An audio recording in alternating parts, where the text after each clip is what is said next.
Welcome to Emovura Audiobooks channel. This is playlist of Emovura Crime Files, Rewind, where every story starts at the end. The story is called Chess by Mail. Get comfortable. Here's where it ends. The end. Retired Detective Odalis Ferreira opened the plain envelope at her kitchen table one gray Sunday morning, expecting a bill, or maybe another charity request from a cause she'd already given to twice this year alone. Instead, she found a single chess move, handwritten in a careful, slightly slanted hand she recognized instantly without even needing to check the old files. From a case file she had personally closed 10 long years earlier, a case that ended on paper at least when the killer, Anton Reyes, was declared to have taken his own life in a cheap motel room 3 states away, a death she had signed off on herself. Her coffee went cold in front of her while she sat with the envelope, turning it over twice, checking the postmark, checking it again, running her thumb along the flap as if it might tell her something the ink couldn't. There was no return address. There never was, with Anton. She finally picked up the phone to call a forensic handwriting analyst she hadn't spoken to in nearly a decade, and found, a little unsettled, that she still remembered his direct line by heart.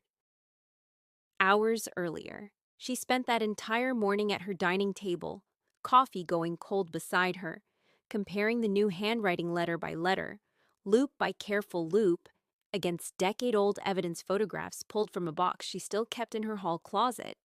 One she'd promised herself for years she'd finally throw out, and never had. It matched completely, undeniably, down to the particular way the letter R curled back on itself, a habit she remembered noting in her original report as distinctive, possibly left-handed.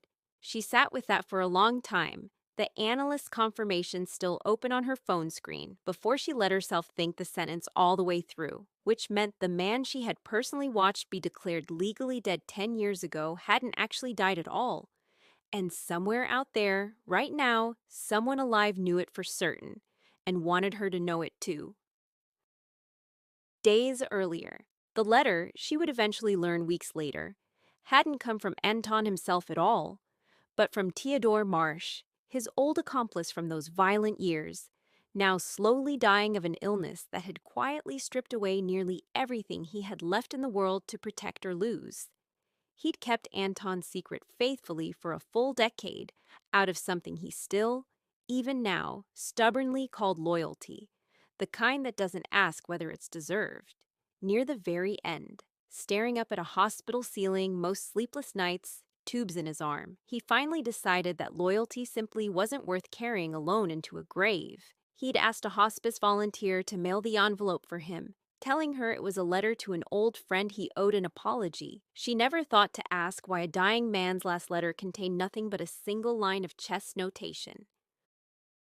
Weeks earlier, Theodore's terminal diagnosis had sent him back, almost against his own will, through old yellowed newspaper clippings he'd kept folded in a shoebox for a decade, about the case that made Anton, falsely, cruelly, infamous as a man who killed and then took his own life out of shame.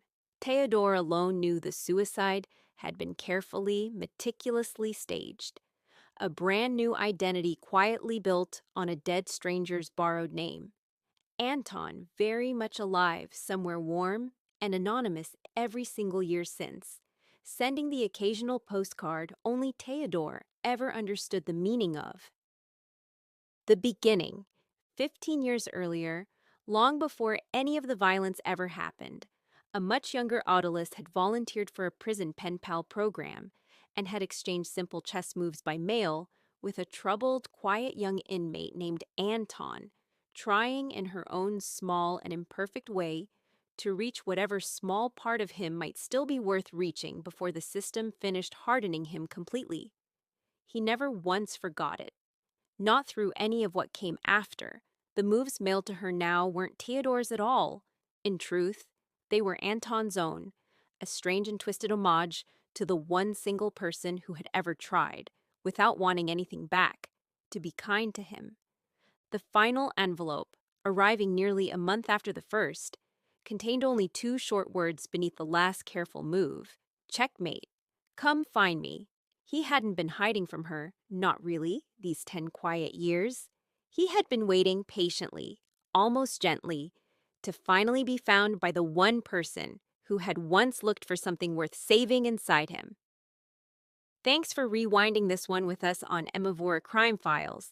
If you want to catch the next one, hit subscribe and turn on notifications. A new rewind story. I'll see you in the next one.